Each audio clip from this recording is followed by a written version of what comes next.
வண்ணத்திரை நிகழ்ச்சியில் இன்று நேற்று நாளை விஷ்ணு, மியா ஜார்ஜ், கர்ணா, ஜெயபிரகாஷ், சாய் ரவி, TM காயத்ரி, ஆர்யா சிறப்பு தோற்றத்தில் இவங்க கூட நடிச்சிருக்காங்க. வசந்தோடைய ஒளிப்பதிவில் ஹிப்ஹாப் தமிழாவின் இசையமைப்பில் இந்த படத்தை இயக்கியிருக்காரு ரவிக்குமார் and தயாரிச்சிருக்காரு CV குமார். இந்த படத்துடைய கதை: ஹீரோ விஷ்ணு புத்திசாலித்தனமானவர், ஆனால் வேலை இல்லாத பட்டதாரி. இவருடைய நண்பர் கர்ணா ஜோதிடம் பார்ப்பவர். இந்த 2 பேர்கிட்டையும் ஆர்யா கண்டுபிடிச்ச கால இயந்திரம், அதாவது டைம் மிஷின் கிடைக்குது.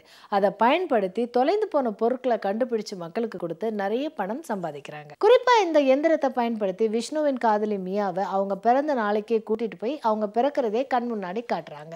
விஷ்ணுவோட கல்யாணம் நடக்கணும்னா மியாவோட அப்பாவை அழிக்க திட்டம் போடுற சாய் ரவியை அழிச்சாதான் நடக்கும் அப்படிங்கிறத தெரிஞ்சுக்கிட்டு இந்த எந்திரத்தின் மூலம் சாய் ரவியை கொல்ல திட்டம் போறாங்க. இந்த திட்டத்தால தங்களுக்கும் ஆபத்து இருக்குது அப்படிங்கறத உணர்றாங்க. இருந்தாலும் இந்த திட்டத்தை பயன்படுத்தி தங்களையும் ஜேபியும் எப்படி காப்பாத்துறாங்க அப்படிங்கறத இந்த படத்தோட மீதி கதை.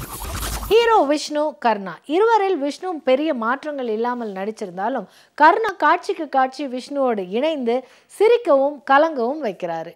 இன்றைய காலகட்டத்தில் பயன்படுத்தும் பணத்தை எடுத்துக்கொண்டு 50 வருடங்கள் பின்னோக்கி சென்று தங்கம் வாங்கும் காட்சி சிரிப்போ சிரிப்பு. ஓய்வு பெற்ற அரசு ஊழியராக வரும் மறைந்த VS ராகவன், ஹீரோயினாக வரும் மியா ஜார்ஜ், எல்லா நடிகர்களுமே கனகச்சிதமான நடிப்பை தந்திருக்காரு. வில்லன் சாய் ரவி பயம் பயம், பார்த்தவுடன் மேலும் பயம். ஒளிப்பதிவாளர் A வசந்த் பிரம்மாண்டமாக காட்டக்கூடிய கதையும் காட்சிகளுமாக இருந்தாலும் காம்பாக்டாகவும் ரசிக்கும்படியாகவும் ஷார்ட்ஸை கம்போஸ் செய்திருக்காரு. இயக்குனர் ரவிக்குமார் காலத்தில் முன்னோக்கியும் பின்னோக்கியும் செல்லும் இயந்திரத்தை கொண்ட கதையாக இருந்தாலும் அதை ரசனையோடு தந்திருக்காரு.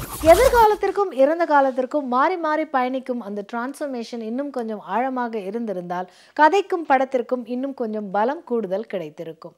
தன் வசதிக்காக கதையையும் காட்சிகளையும் திருப்பாமல் இருந்திருந்தால் இன்று நேற்று நாளை என்றென்றும் வெற்றி.